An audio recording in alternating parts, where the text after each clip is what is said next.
My name is Gary McDowell, and on behalf of my co-director, Terry Price, would like to welcome you to the John Marshall International Center for the Study of Statesmanship and our lecture series this afternoon. The happy task falls to me to introduce not our speaker, but our introducer of the speaker, and it's a pleasure to do so. I can't be trusted to do the real thing. Hugh Liebert has been with us now for 2 years as the John Marshall Visiting Research Fellow as part of our program. He came to us after finishing his degree as an undergraduate at Harvard University, taking his master's and doctoral degrees at the Committee on Social Thought at the University of Chicago. And he's been with us working on turning his dissertation on Plutarch into what will be a powerful and important book in the study of political theory and leadership. And I must say that we are sad that we're about to lose him. He's about to embark on his real career as an assistant professor at the United States Military Academy at West Point. And we wish him well and wish he were not leaving, but he is, so there you go. Hugh, thank you.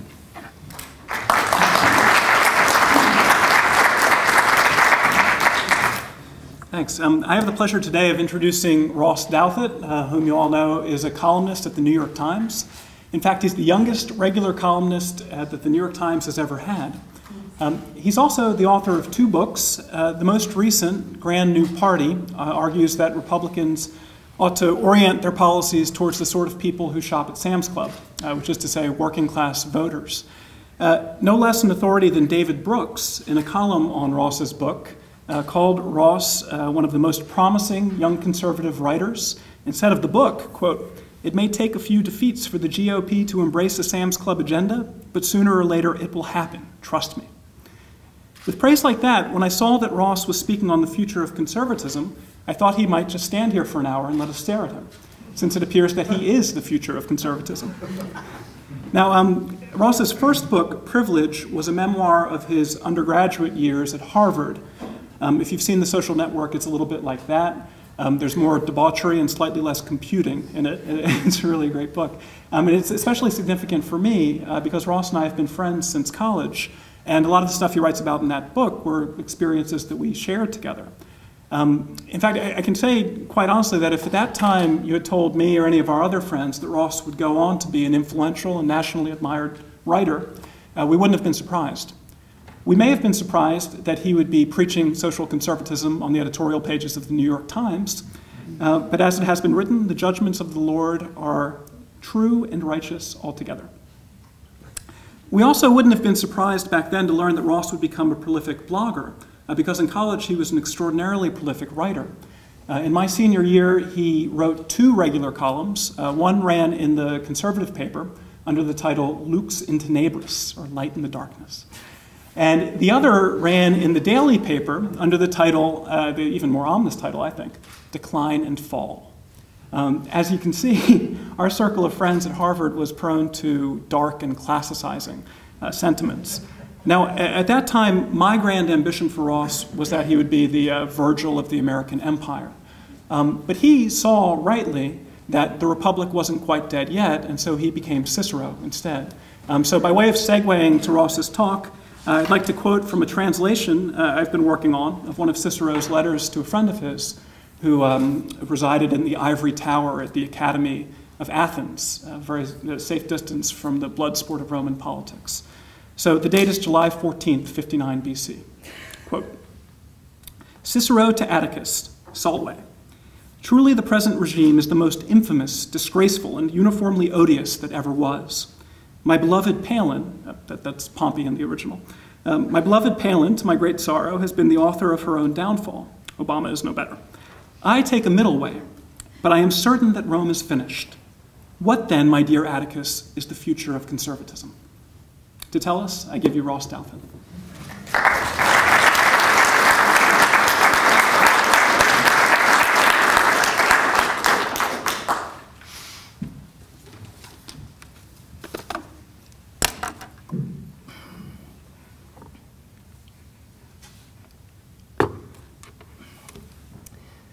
I can honestly say that I have never received or heard an introduction remotely like that while inside Washington, D.C.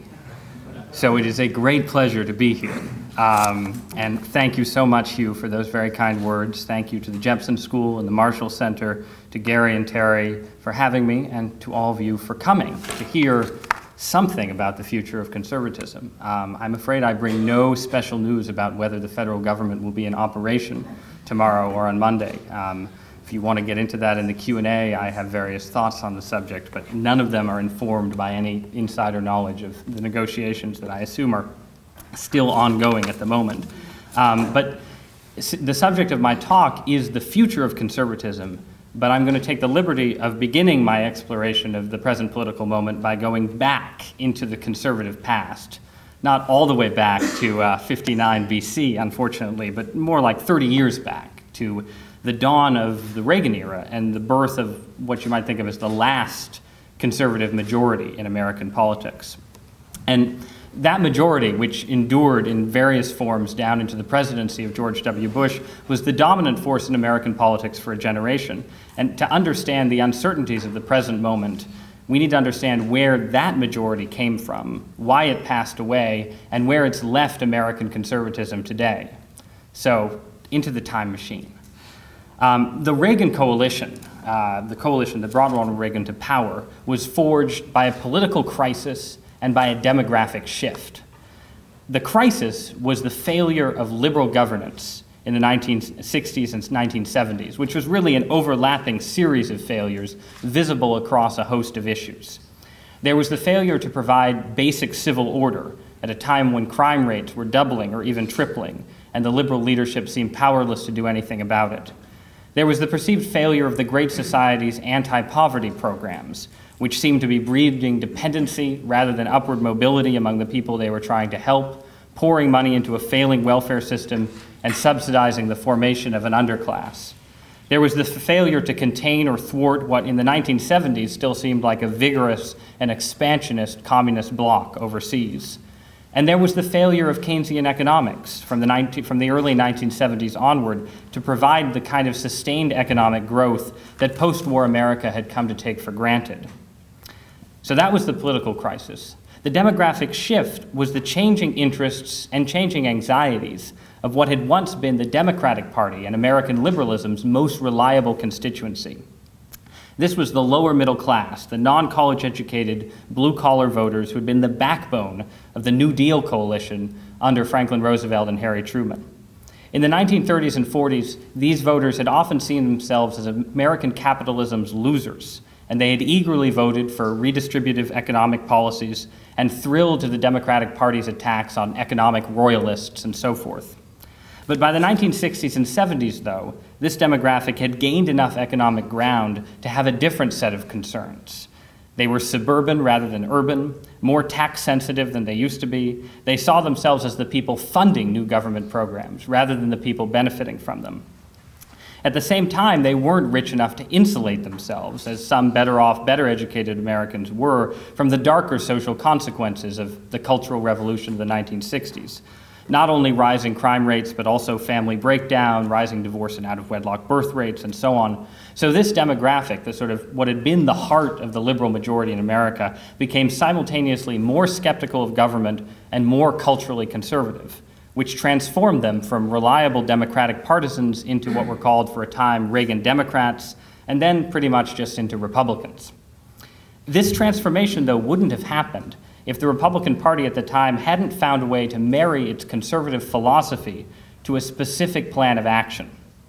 The philosophy of the American right, then as now, emphasizes limited government, local power, moral conservatism, and a strong suspicion of the state.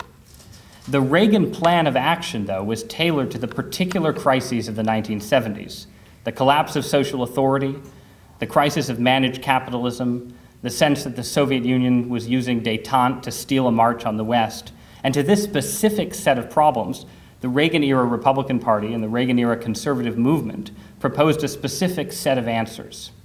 Against stagflation and bracket creep, which led to middle-class Americans being taxed like upper-class Americans and upper-class Americans being taxed like Scandinavians, the right championed deregulation, sound money, and lower marginal tax rates. Against the perception of growing Soviet power, they championed a significant defense buildup, joined to a stronger rhetorical line against communism overseas. And against the sense that American cities were increasingly ungovernable and crime was out of control, they championed tough-on-crime policies, welfare reform efforts, and urban renewal programs that emphasized development rather than dependency. This marriage of philosophy and policy helped establish what we now sort of take for granted as the broader character of the modern American right.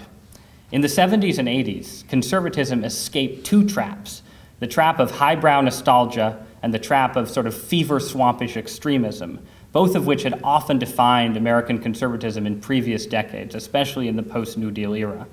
They escaped them by becoming proudly populist and middle American, adopting a kind of the put-upon middle class as their chief constituency, and making their main purpose the defense of their constituents' folkways and pocketbooks against the follies of sophisticates and social engineers. And this effort was successful in large ways and small. Crime fell, welfare was reformed, the Soviet Union vanished, the economy recovered under Reagan and then boomed in subsequent years, and in the 1990s, the culture even tilted back modestly in a socially conservative direction. Teen births fell, divorce rates leveled off and trended downward, teenagers waited longer to have sex, abortion rates ticked downward, and pro-life sympathies ticked up. And there were failures and excesses, obviously, setbacks and embarrassments, and on every one of these fronts I could find a very intelligent liberal who would be eager to argue that the American right had nothing to do with any gains made in the Reagan era, that the Gipper didn't create the long boom in any way, maybe it wasn't so boomish after all, that Newt Gingrich's welfare reform efforts hurt the poor more than they helped, that Rudy Giuliani was actually a fascist no matter how much he cut crime, and so on. But to the American public, broadly speaking, there was a perception that the right had succeeded in its goals, which is why the Democrats spent so many years across this period flailing in the political wilderness, trying to figure out what had gone so wrong. But political majorities eventually become victims of their own success. And by the late 1990s, the successes of the American right prompted the obvious question of, well, what was the right good for now? The remaining items on American conservatism's domestic policy agenda, the reform of entitlement programs in particular, but also just government cutting in general, weren't nearly as popular as crime fighting and tax cuts had been. And the Republican Congress's efforts in the mid-1990s to tackle entitlement spending head-on ended in political disaster amid the last government shutdown in recent American history. And at the same time, a new set of issues and anxieties were replacing the issues that had forged the Reagan majority in the first place. Instead of crime, Americans were increasingly worried about healthcare costs. Instead of high marginal tax rates, the middle class was more likely to be worried about wage stagnation. And instead of the Soviet threat, they were fretting a little bit about global warming. And on these issues and others like them, the Republican Party at the turn of the millennium didn't seem to have as much to say. And at the same time, just as demographic changes had helped create an opportunity for the Republican Party and conservatism in the 70s and 80s, now demographic change was undercutting conservatism's base of support. So the white working class was shrinking as a share of the electorate, and it was being replaced by a pan-ethnic working class, Hispanic and black as well as white, that regarded the Republicans as a white people's party. College-educated voters, meanwhile, were becoming somewhat less religious and more socially liberal, even as their own rising incomes actually made them slightly less tax-sensitive than they'd been in the 80s and 90s, and this pushed them, too, towards the Democratic column. Overall, if you looked at things in the last decade, every reliable conservative constituency in American politics was shrinking. Republicans were the party of white Americans, and there were fewer white Americans. They were the party of white Christian Americans, and there were fewer white Christian Americans. They were the party of white Christian married couples, and fewer couples were married, fewer people were having children within marriage, and so on. And based on all these trends, two liberal sociologists, Rui Teixeira and John Judas, argued that they could see an emerging Democratic majority, a coalition of Hispanics, blacks, younger Americans, and the professional classes with just enough white working class voters to put them over the top. For a while, the Bush era, and especially the Bush era post 9/11, made Judas and Teixeira look like false prophets. And that's in part because George W. Bush and Karl Rove made a concerted effort to address conservatism's growing problems. They de-emphasized government cutting, they emphasized issues like education, they created a new prescription drug entitlement to tackle healthcare anxieties, they did deliberate outreach to Hispanics and African Americans, they pushed for immigration reform and so on. And at the same time, 9/11 temporarily brought national security issues back to the fore in American politics and restored the Republican advantage on those issues that had been lost since the Cold War. But as it turned out, it seemed the emerging Democratic majority was only delayed because the Bush synthesis didn't ultimately quite work. Its mix of tax cuts pitched to conservative voters and big spending pitched to swing voters created unsustainable deficits. Its economic policies tended to rely, it turned out, on the housing bubble to mask rising healthcare costs and wage stagnation. And the occupation of Iraq and the various disasters associated with it undercut conservatism's claim to competence on foreign policy and turned the post-9/11 foreign policy landscape from a winning issue for the right into a losing one. The Bush agenda was intended as a solution to conservatism's late 1990s dilemmas, but in a sense it fell victim to some of the intellectual sclerosis that had set in the post-Reagan right. So the idea that tax cuts could spur economic growth and sometimes even boost government revenue had hardened for a lot of conservatives into the conceit that tax cuts were always the answer to every economic problem, and that Reagan had proved that deficits don't matter, as Dick Cheney supposedly put it. And anyway, that tax cuts always raised more revenue than they took away. And the result of this kind of thinking was mounting deficits and growing debt even before the financial crisis of 2008 arrived. Similarly, the idea that conservatives needed an alternative to the echo chamber of the liberal media eventually led to the creation of a kind of conservative echo chamber of its own, in which the Bush economy was great and it was just that the media wasn't telling the true story about it, or the Iraq War only seemed to be going badly because the media just wouldn't report the good news from the front. And similarly, the populism that had made conservatism so politically successful kind of degenerated into a cruder anti-intellectualism, which dismissed the very idea of expertise as so much elitism and excused incuriosity and foolishness among at least some conservative politicians with the rebuttal, well, they said the same thing about Reagan, didn't they? And the result was the Democratic sweep of 2006, and then the even bigger landslide of 2008, and the dawn, it seemed, of a brave new liberal era.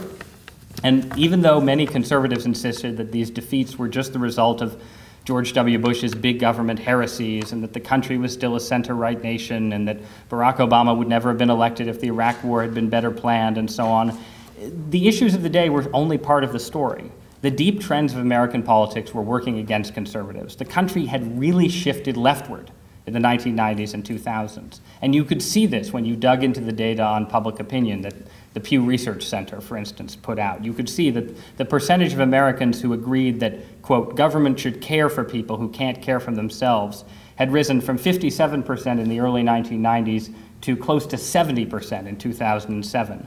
The percentage saying that the government should, quote, help the needy even if it means going into greater debt had risen from 41% to 54%. Overall religiosity had fallen, support for universal health care and action on global warming had risen, and all of these shifts were most pronounced among the youngest generation, who were more liberal than their parents on every issue, if you ran down the list, except for Social Security reform and abortion. So it wasn't surprising that party ID shifted as well, and that there was a huge opportunity for the Democrats. And in the autumn of 2008, when Barack Obama was elected, liberals, I think, had every reason to imagine they were on the cusp of achieving their own version of the Reagan realignment and building a liberal majority that would last for years or even decades. Now, here we are, 2 years later, and it doesn't quite look like that anymore. And I'm not going to go too deep into all the reasons why I think the brave new liberal era has been temporarily foreshortened. That would be a whole different talk. But I want to suggest just three factors, I think, that have made the Democratic position worse than it otherwise might have been.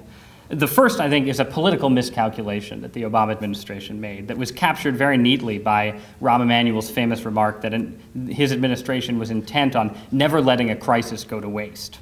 This was a totally understandable sentiment, but it was also a perilous one, because if you look back over the history of liberal governance in the United States, liberalism's biggest policy successes have actually always come not in crises, but in periods of economic growth, when people felt wealthy enough to be comfortable with the idea of adding a new entitlement or a new regulatory scheme or what have you. And this is even true of the original New Deal. If you go back and look at Franklin Roosevelt's policies, yes, Social Security was created during the Great Depression, but it wasn't created in 1931 or 1932.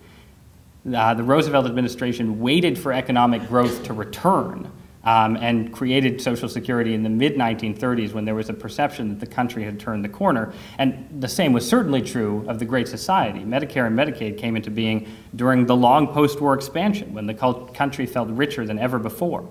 Whereas the Obama administration pressed forward with a new health care entitlement, with proposals for cap and trade, immigration reform, et cetera, waiting in the wings in the teeth of an economic crisis, when everyone was feeling the pinch.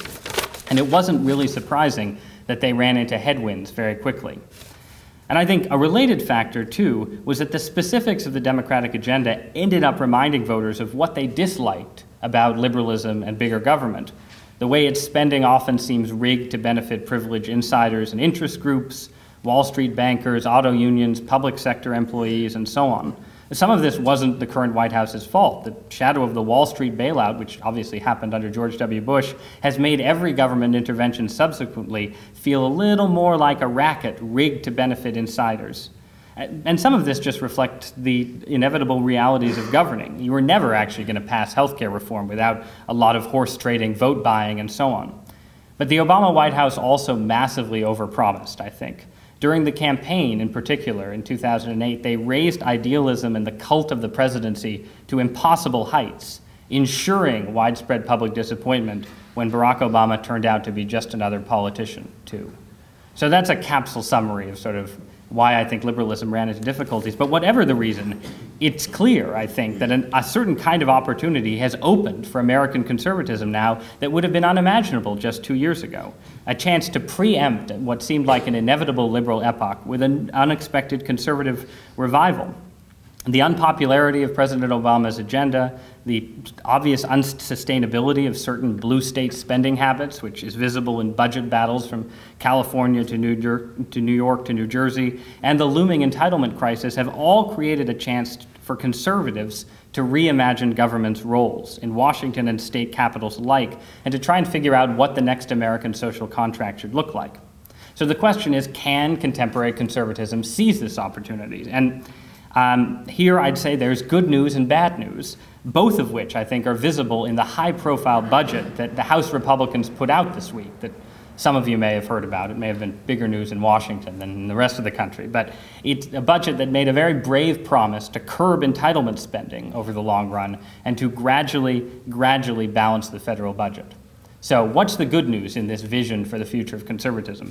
The good news is that under the leadership of Congressman Paul Ryan, who's basically the author of the budget in question, the Republican Party today seems to be acknowledging two truths that many conservatives in what you might call conservatism's decadent phase in the last 10 or 15 years have preferred to ignore. First, that tax cuts alone do not actually starve the beast of government, as certain conservative activists like to think, and do not straightforwardly pay for themselves. If you want a limited government, the Republicans are saying you actually have to cut government. If you want lower taxes, you actually have to pay for them. I know these sound like very basic ideas, but they're ideas that many Republicans spent part of the Bush era denying. So, and second, as a corollary of this, if you want to limit government, you have to cut, or at least slow the growth of the most popular parts of government, however politically costly it may be. So instead of just making evasive pledges on process, like a balanced budget amendment where conservatives say, we promise, to balance the budget and we'll figure out how we do it later, or making dishonest suggestions that you can just balance the budget by cutting foreign aid and getting rid of NPR. The Ryan budget, the one released this week, actually goes where the money is. It goes to entitlements and looks at the real drivers of long-term deficit issues. So in that sense, the Republican Party has become, maybe just this week, an intellectually serious party again, at least on deficit issues. So that's the good news for conservatism going forward. Intellectual seriousness is good. The bad news, though, is that being intellectually serious about deficit reduction isn't enough at the present moment in American politics. For instance, a plausible short-term conservative austerity agenda, right, might say, we're going to roll back spending levels to pre-Barack Obama levels. We're going to take them back to 2007 or so. The difficulty with that is that for a lot of Americans, the economic situation in 2007 or so was pretty lousy. And saying, let's go back to 2007, obviously it's better than the current situation, but it's not really an ideal rallying cry for a movement or a party.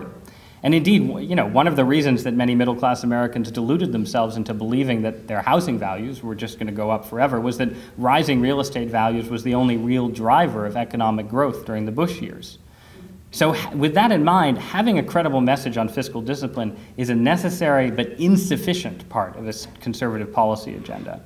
It won't be sufficient unless it was married to an agenda that addresses the immediate problems in American life in the same way that the Reagan agenda addressed the immediate problems of the 70s and 80s. Problems like wage stagnation, an apparent decline in social mobility, and the failure of the healthcare system. These are the problems that undid the Bush majority and the Reagan majority in the first place. And they suggest that there are two metrics, not one, with which to judge conservative policy proposals and conservative politicians. First, whether they address the deficit crisis, and second, whether they address the problems in American life that predated the financial crisis and the tsunami of red ink. In the long run, a conservatism that's only in favor of austerity, that has nothing to say about middle and working class insecurity, and indeed often seems to deny that America has any difficulties with socioeconomic opportunity at all, won't be able to rebuild a lasting majority and won't really deserve to have one. So what would the second kind of message look like? Well, one compelling answer, in my view, has been suggested by the economist Ed Glaeser, who coined the term small government egalitarianism to describe the kind of policies that the United States needs today. Obviously, public policy is going to be made inside a fiscal straitjacket for the foreseeable future. But within that straitjacket, Glaeser suggests, we need to favor policies and programs that enhance mobility and opportunity while ruthlessly paring back those that primarily benefit the affluent and well-connected. We need, in a sense, a kind of conservative class warfare, which is, not a phrase that American conservatives are terribly fond of, which goes after the way, which seeks fiscal soundness by going after the way that Washington's web of subsidies and tax breaks often take money from the middle class and hand it out to speculators and have-mores, that attacks the subsidies that flows to drug companies, oil companies, agribusinesses, and so on, that cuts or caps tax credits that primarily benefit high-income Americans, and that reforms our entitlement system by ruthlessly means testing it. And there are elements of this vision woven into the budget that Paul Ryan released this week. There are cuts to farm subsidies, there's some means testing for Medicare, and there are promises to go after tax expenditures. But it isn't nearly enough. Too much of the budget's austerity ultimately would be borne by the middle and working class. And its central economic premise that just lowering marginal tax rates is enough to create widely shared prosperity was tested during the Bush era and found wanting. So what would a budget more completely informed by small government egalitarianism look like? It would cut corporate welfare as eagerly as it tries to restrain the growth of Medicaid. It would focus on trying to reduce the payroll taxes bite, for instance, on working class families, rather than just emphasizing lowering marginal tax rates. While thinning out the maze of tax deductions, it would maintain or even expand those, like the child tax credit and the earned income tax credit, that make it easier to hold down a stable job and form a stable family. While trying to repeal or replace Barack Obama's health care plan, it would insist on replacing it with something that actually makes a difference for the uninsured. I think, again, none of this runs counter to the conservative belief in limited government. Rather, it's a way of limited government that's particularly well-suited to the challenges facing middle America today. And many of these ideas that I've just listed have support, sometimes stronger, sometimes weaker, among the conservative intelligentsia, and there are Republican politicians who have championed or at least floated some of them. But nobody has successfully woven them into a blueprint for governance or a narrative that might garner sympathy and support long-term from the American middle class. And if they don't, well, a conservatism that can't rise to these economic challenges is a conservatism that will ultimately find itself without much left to conserve. There's been a lot of talk on the American right about American exceptionalism during the Obama era, mainly in reaction to the Democratic Party's perceived preference for European-style solutions to a lot of our problems. And this is as it should be. The essence of American conservatism, you could argue, is an affection for and a defense of the particular virtues of this country's social model and the particular policies and cultural habits that have enabled that model to flourish. But defending American exceptionalism requires more than just patriotic chest thumping. It requires recognizing threats to the American social model that can't be solved necessarily by government cutting alone, and crafting policy agendas capable of meeting them. It requires not only relying on the middle class for votes, but putting their economic interests first as well. And those interests are increasingly in danger.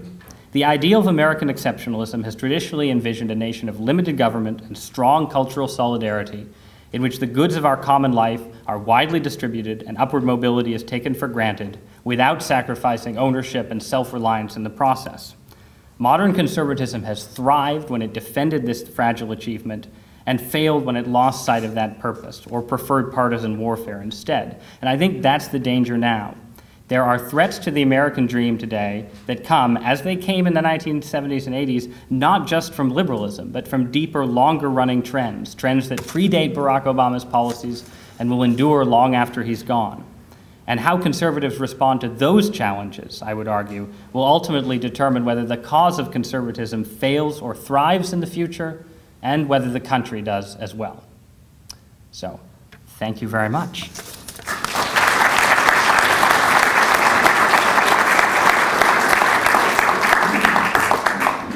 And I seem to have not even taken up my allotted 40 minutes, which means we have an amazing amount of time for questions, which I'm sure, I was told that because we're recording this, I will take your question and then I will repeat the question. So don't think I'm, for the sake of the recording, so don't think I'm, casting aspersions on your way of phrasing it. Yes, sir. I think you hinted at it, but I was hoping you'd be more explicit. It seems like corporations now control more of our government and society, the Democratic Party and the Republican Party. And my question for you is, what does that ultimately mean for conservatism? Well, it could potentially mean something good or something bad. I mean, I think one of the things that conservatives kind of figured out in the wake of the financial crisis, which is something that they sort of knew subconsciously but had forgotten about, was that it isn't just big government that can be the problem in American life, right? It can also be the marriage of big business and big government. And I think that's what we saw in the Wall Street bailout and the idea of, too big to fail and so on. It's what we saw arguably in the GM bailout and so on.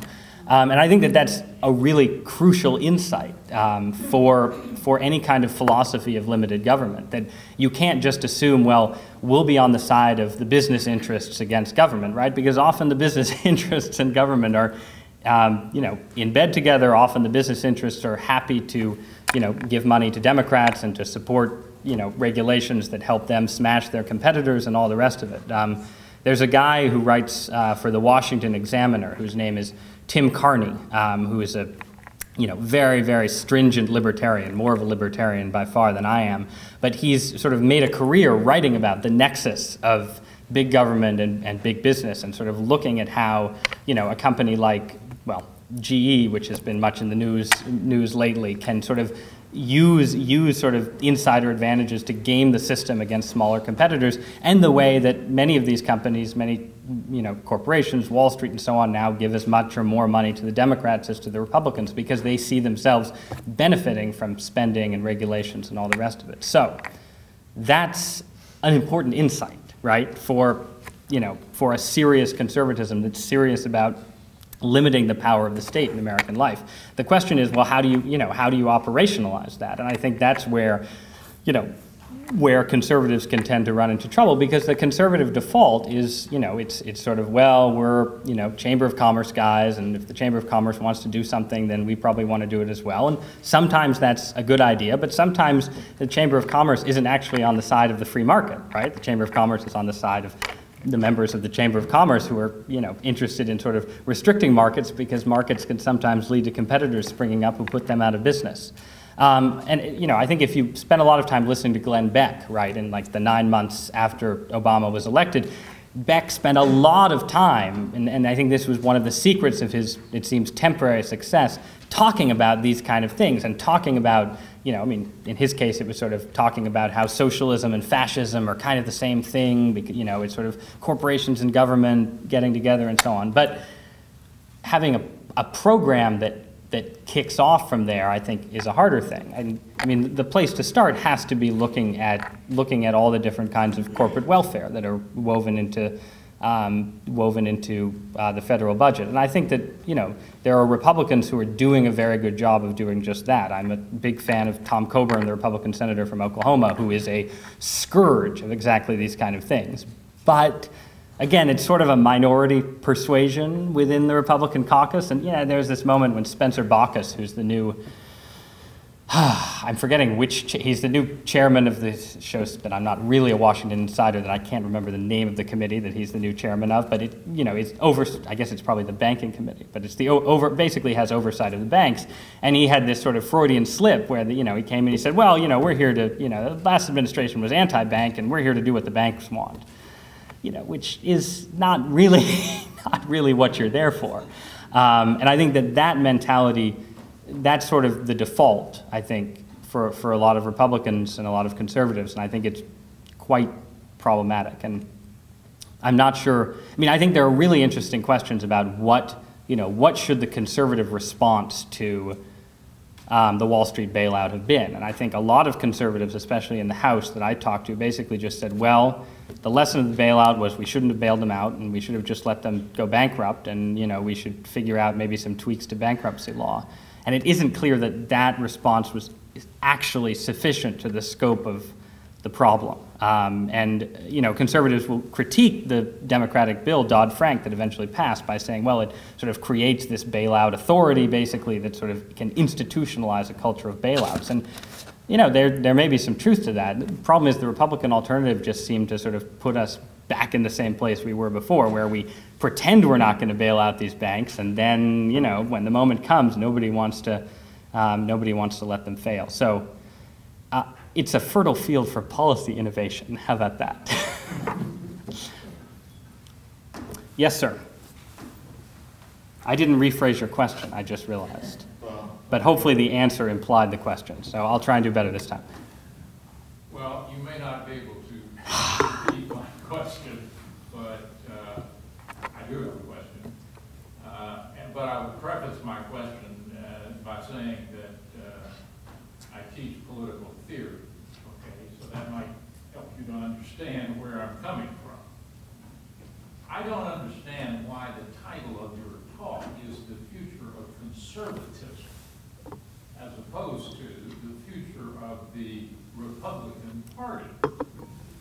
I mean, you seem to assume that there's some sort of intellectually coherent political theory here that you're talking about, whereas based on everything you've said, what has happened has not been the result of any sort of theory, but has been the result of problems not being solved, demographic changes, and so forth and so on.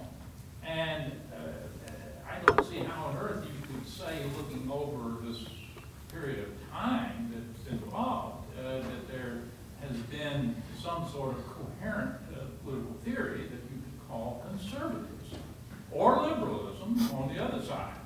So why do you feel so obliged to use those terms?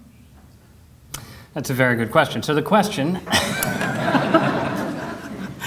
is, the title of this talk is The Future of Conservatism, but I mainly talked about the past and future of the Republican Party and, at least in theory, conservatism as manifested in that party's fortunes. And the gentleman suggested that this is an attempt to read coherence into a completely, essentially incoherent history of political parties responding to particular challenges in particular ways and sort of seeing targets of political opportunity and meeting them. And why, you know, what does this have to do with conservatism? So, obviously, I think that there's a lot of truth to that, you know, that the ideological coherence of the two political parties, and even not just the two political parties, but sort of movement conservatism versus political liberalism is easily and often vastly overstated. I think, to take just the most recent example, during the healthcare fight, not any current fight, but the fight over the Democratic healthcare bill that passed in the last couple of years, the most politically successful Republican attacks on that bill were attacks that accused the Democrats of cutting Medicare. Now, some of you may recall, from the point of view of conservatives, when Medicare was founded, Medicare represented perhaps the end of liberty as we knew it in the United States. And there's this famous video or recording of Ronald Reagan attacking Medicare in a commercial or a speech, mangling this a little bit, and saying, if we don't stop this now, we'll sit back with our grandchildren and talk about the days when Americans used to be free, right? So that was how conservatives thought about Medicare then, and then suddenly when the Democrats were passing a health care bill that involved some cuts to Medicare, Republicans saw an opportunity to turn the tables on them, pose as the defenders of Medicare, and score political points, and obviously that had nothing to do with any kind of principled limited government conservatism. And I would say that you could make a list of instances along those lines in the last 40 years that's about a mile long, where the two parties behave in completely politically self-interested ways that have very little to do with ideological coherence. However, I think that there is also sort of a, meaning no offense to anyone here, but a philosopher's or academic's conceit that because politics is a terribly grubby, vicious, self-interested game and so on, that it isn't possible to discern really any kind of deeper principles struggling for advantage. And I think that that's wrong. I think that it is, while it is reasonable to note that the Republican Party often pursues policies that have nothing to do with sort of a philosophically rooted conservatism, I think it's also true that the broad differences on a host of policy issues across the last 30 years between the Republicans and Democrats are actually pretty well explained by philosophical differences between different groups of Americans. And, so yes, it's true that the Republican Party, used Medicare to try as a wedge issue to try and derail the Democratic healthcare push cynically. But it's also true that the kind of people who are interested in pushing for universal health care supplied by the government are people who tend to start from certain philosophical premises about the role and duties of the state, and that the people who oppose those kind of programs start from a different set of philosophical premises and so on that we generally characterize, I think rightly, as American conservatism. And, there are a lot of reasons why people hold these views, and again, it has a lot to do with self-interest and so on, and voting blocs have, people are philosophically conservative often because they have an economic stake in being philosophically conservative, and the same is true of liberals, though some would deny it. But I guess I would, broadly speaking, mount a defense of the idea that you can see conservatism at work, conservatism as an ism at work in the development of the American Republican Party and the American right over the last 30 or 40 years. And I think that that's, if you go, I sat in a meeting this week, right, where Paul Ryan, the author of this budget, came and talked to some journalists, and mostly conservative journalists, and sort of tried to sell them on the ideas in his budget. And, I think if you'd sat in that meeting and just come to it knowing very little about American politics, but knowing an awful lot about political theory, you would have had no difficulty saying, well, this is a meeting of conservatives, and they hold these conservative premises about limited government and the role of the state and what kind of welfare state we should have and so on. And if a philosophical liberal walked into this room, they'd start throwing things at the speaker. So yeah, I think that even allowing for the obvious and deep divergences between ideal philosophy and political reality, it's still the case that, you can map American conservatism onto American politics and American liberalism onto American politics, at least somewhat more than the questioner suggested. Yes, ma'am. My question actually plays off of that one, but it's narrower. Excellent. I notice that whenever neoconservatives give advice to conservatives about how they should succeed, and certainly when Democrats give advice to Republicans about how they should succeed, the advice often tends to be they should embrace liberal policies. And I didn't think that all of your talk was like that, but there were strains of that in your talk. One of them, for instance, was something that you just breezed right over about how there's a problem in healthcare. Right. There's a problem with the uninsured. And so the government should be able to provide for the uninsured. So how do you see this solution as being compatible with a conservative coherence? Okay, well, so two points. So the question is, right, that, you know, in my particular policy suggestions to Republicans, some of them assume what many conservatives would say is a liberal premise, which is that if there's a problem with healthcare, or if there's a problem with wage stagnation or whatever, that it's the government's role to do something about that. And, you know, is that conservative, or isn't that just sort of, you know, liberalism in right-of-center clothing? So I would make 2 points. I mean, the first is that I think neoconservative is the right term for my domestic policy views. My foreign policy views used to be neoconservative, and since the Iraq War are no longer. But in domestic policy, I am a neoconservative in the sense that I take the existence of some sort of welfare state and the existence of some sort of government intervention in the economy, whether through the Federal Reserve or what have you, as sort of the givens of American political economy.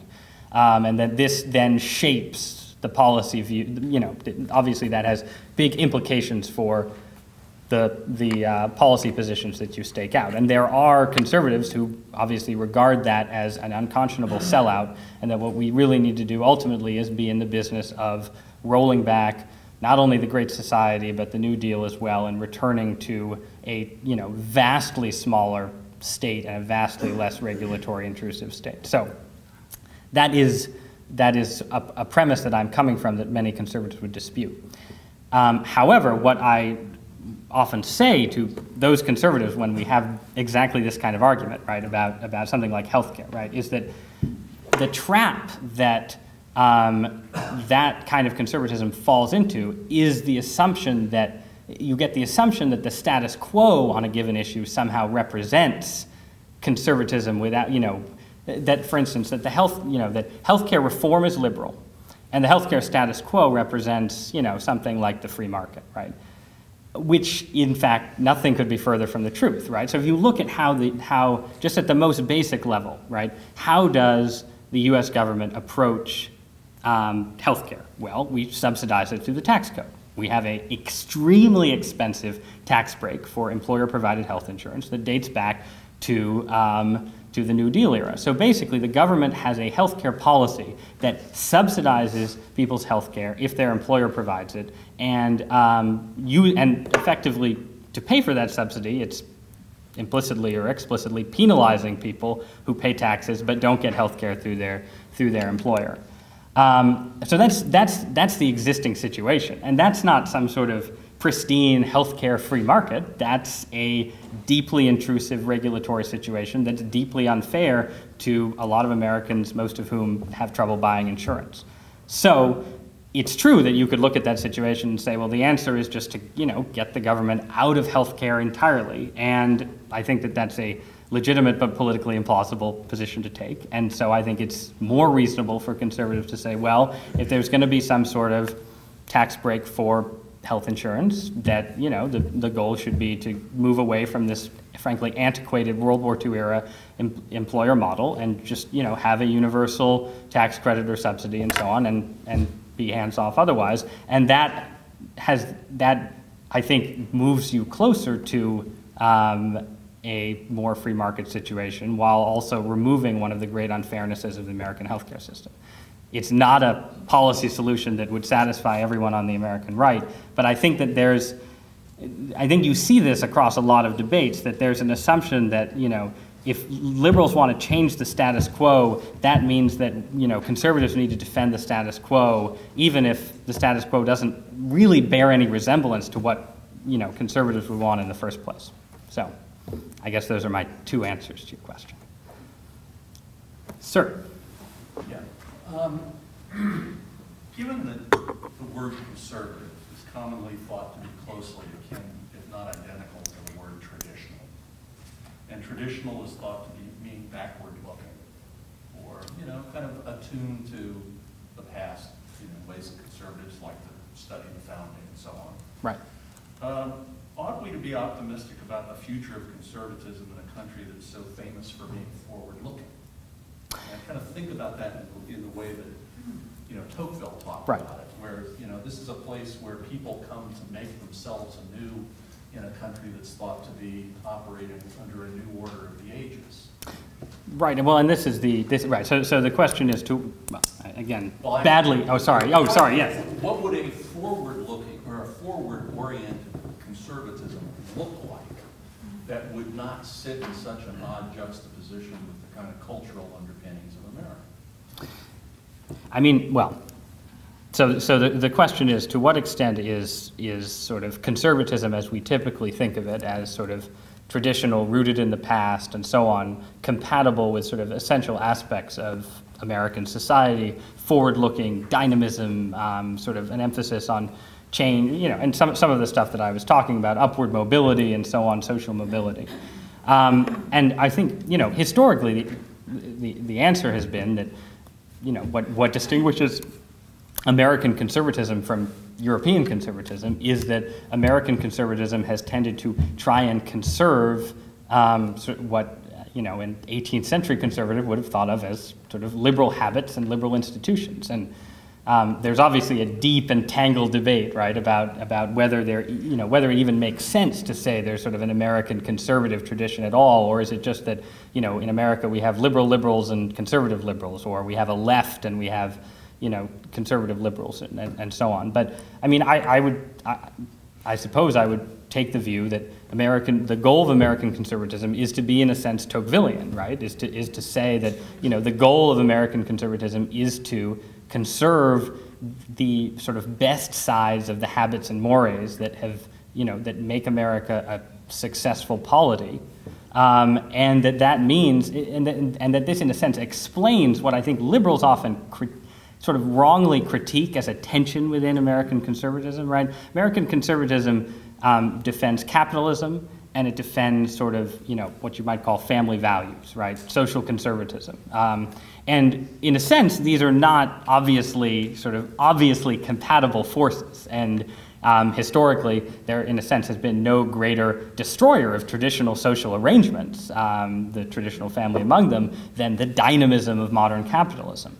But in the American context, one of the reasons that American capitalism has sort of coexisted with strong social solidarity, a sort of not much of a tradition of class warfare in the European sense, has been the fact that American capitalism has coexisted with, very strong community attachments, relatively strong family bonds, and so on, and relatively strong sort of, intermediary institutions, churches, civic groups, and so on. So it is defending that synthesis is difficult. And I think a lot of the problems that conservatism has sort of translating theory into action sit at kind of that intersection. It's like, well, we want to have growth, but then, we're pursuing policies that, aren't immediately compatible with the institutions that, ensure that growth is widely distributed, right? So like the, post-1980s conservatism has been more successful at the produce dynamism side of the equation than it has been at the conserve civic institutions and families side of the equation, right? And I think that's one of the problems of modern American conservatism, that it's been better at doing growth than at, preventing the marriage rate from collapsing. And there's no easy way out of those dilemmas, but as a goal, however difficult it may be practically, as a goal, I think it's crucial to the essence of what American conservatism is, because that combination, sort of free market capitalism and limited government together with strong churches, strong families, strong charitable organizations, and so on, that's the essence of sort of, to be cliched about it, the American way. And so that's the essence of what conservatism should be out to defend. But it's hard. Yes, sir. like you to expand, if you would, on your comments about demography. I think something like 1 out of 4 kindergartners this year are Hispanic. We had a local newspaper article here about a high school in the Richmond area that had 29 different countries in the high school, speaking 21 different languages and having to hire translators because many of the students do not speak English and come from homes where English is not spoken. Large numbers are still poured across the border, and we don't think it's likely that that's going to stop. Birth rates are higher in the Hispanic community, and traditionally they have been a fairly reliable constituency for the Democratic Party. And if you think about that and the 12 million or so illegals that are out there, and the path to citizenship and the bringing them out of the shadows and all these other arguments that ultimately will probably put that constituency in the voting booth. How do you see the conservative movement in the future and the Republican Party dealing with that demographic reality? Right. So the question is, how does conservatism deal with the demographic reality of, increased ongoing Hispanic immigration to the United States, increased Hispanicization, you might say, of the American population, given that recent immigrants in general, Hispanic immigrants in particular, have tended to be a pretty reliable Democratic constituency? And the answer is that it's really, really hard because conservatism ends up sort of caught in a in a kind of political trap, right? Where, on the one hand, and you've sort of seen the pendulum swing from the Bush era to today, right? So the George W. Bush theory of this was that actually these recent immigrants are potential Republican voters, and that the best way to ensure that they become potential Republican voters is to define the Republican Party as the party of immigration reform, right, and the party ultimately of some kind of path to citizenship. And the problem with this theory was that it, among other things, whatever you think of it, sort of as a theory, it ran up against the deeply held convictions of many conservative voters who looked at this as effectively a sort of conservative version of, the sort of liberal tendency to, look the other way at social disorder in the 1960s and 70s, right? That it's a basic function of government to secure the border, and the Bush administration seemed more interested in rewarding people who broke the laws of the United States than they did in actually securing the border. And this led to the conservative revolt against Bush's immigration policies and sort of swung the pendulum the other way to where now Republican politicians tend to compete with each other to strike the most strident line on immigration. But that creates a problem of its own because whatever happens with the border at the moment, the demographic transformation of America is real, and if you have politicians sort of competing to outstrident each other in being anti-Hispanic immigration, you can't completely blame American Hispanics for sort of raising an eyebrow at the Republican Party.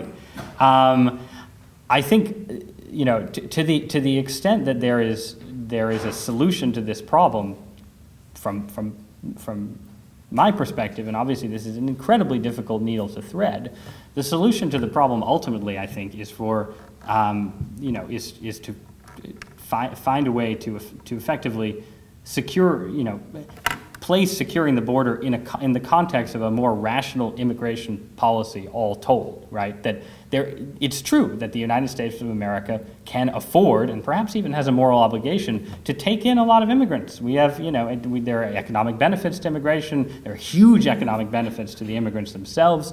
We're a big, prosperous country with a lot of space, and there's, potential, as there obviously has been in the American past, for a win-win situation that's good for the American economy and good for, good for justice, all told. The question is whether, whether those interests are being served by having all of our immigrants come from, all is obviously an exaggeration, but having such a large percentage of our immigrants come from a particular country in a particular region, enter the country illegally and so on, with no sort of idea of policy around that. And I think ultimately it would be better for the United States if we had more immigrants from Africa, Southeast Asia, and so on, and fewer immigrants from Mexico. And from a sort of point of view of cosmic justice, Mexico, while a poor country relative to the United States, is not actually that poor a country in global terms. And the idea that we have a moral obligation to Mexicans that we somehow don't have to Zimbabweans, which is, I think, something that liberal arguments often get into, right? It's like, well, you have a moral obligation to these people because they're risking so much to get to the U.S. Well, there are a lot of people who risk a lot to get to the U.S. and can't get here because their country isn't next door. So I think there is the possibility for a kind of secure the borders, rationalize our immigration policy, and so on, that doesn't end up just being sort of a kind of crouching nativism. But I think it's obviously a very difficult needle to thread.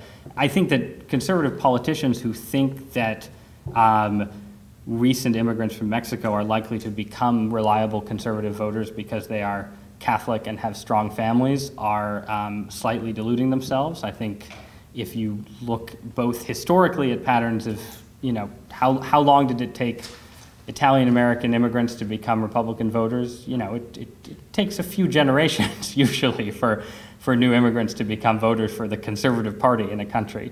And I think that one of the bigger problems for America right now is that some of the trends I talked about of, family breakdown, wage stagnation, and so on, those actually hit recent immigrants pretty hard.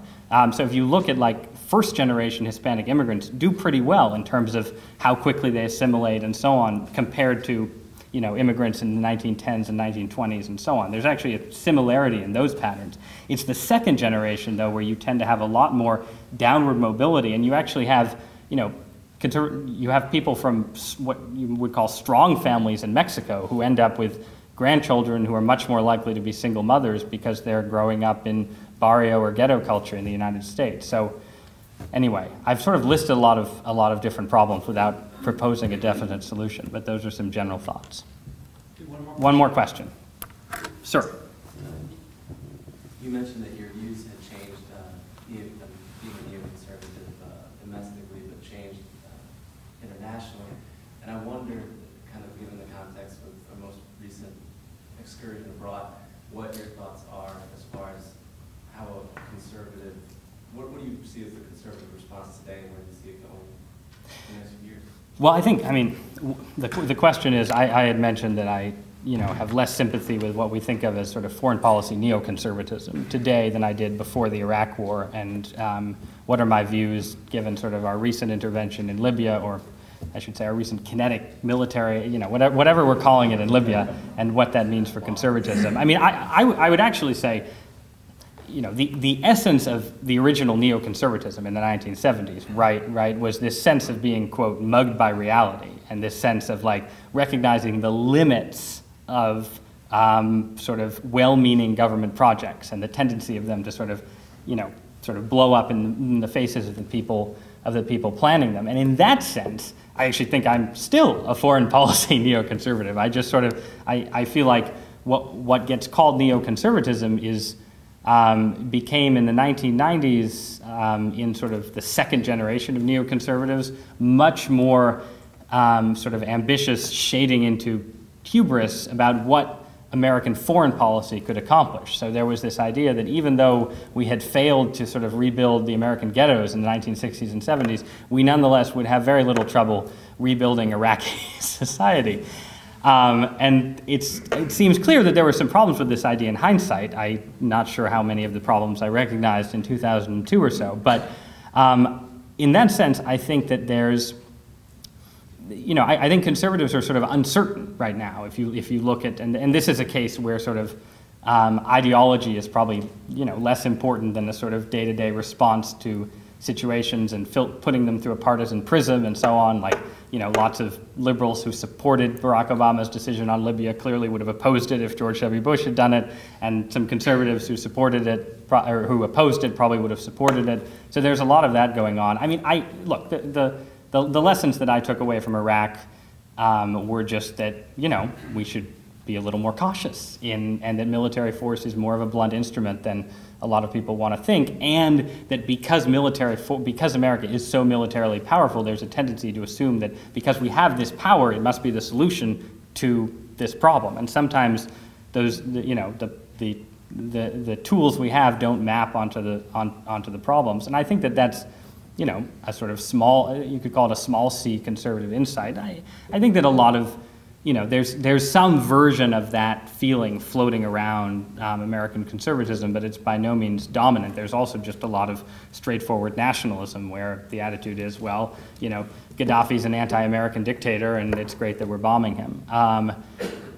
I would also say, though, that my views are also just affected by the domestic situation. I think that a lot of people who think mainly about foreign policy for a living may not have sort of come to terms with some of the limits on American action at a time of massive fiscal crisis and high unemployment and all the rest of it. And I think that, again, this maybe is a case where ideology is less important than sort of particular circumstances, and maybe the Libyan intervention would look differently to me if it were 1997. But right now, my sense is that we have troops in Afghanistan and troops in Iraq, and those are obviously both important countries in different ways, and figuring out what we're doing there is pretty important. And so we need to be a little more cautious than I think the Obama administration has necessarily been in involving American military power in another overseas conflict. But, we'll see how it works out. Anyway, thank you guys so much. I really appreciate it.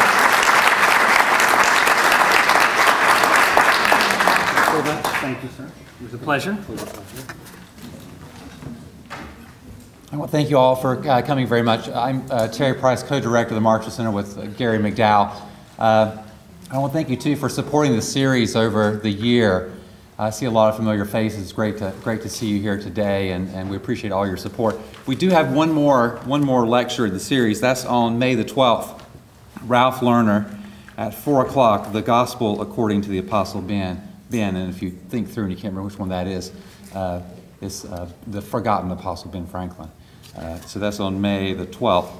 Shannon just walked up, Shannon Bass, but I want to take the opportunity to thank her. So she's not going to hear this, but Gary and I have ideas. Gary has a lot more ideas than I have, and they kind of come really fast. We have the ideas, and Shannon puts everything together. She gets the speakers here, the reception she puts together, all the things, gets the invitations out to you to let you know where they are, a room, all those things, a lot of hard work, and I want to say thank you to her. And also to Hugh Liebert. It wouldn't have been possible to have Mr. Douthat here today if it weren't for Hugh, and so thank you, Hugh. And finally, let's one more round of applause for Mr. Douthat.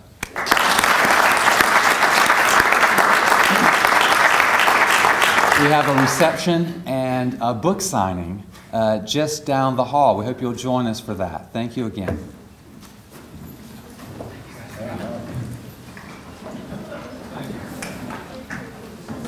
Thank you so much.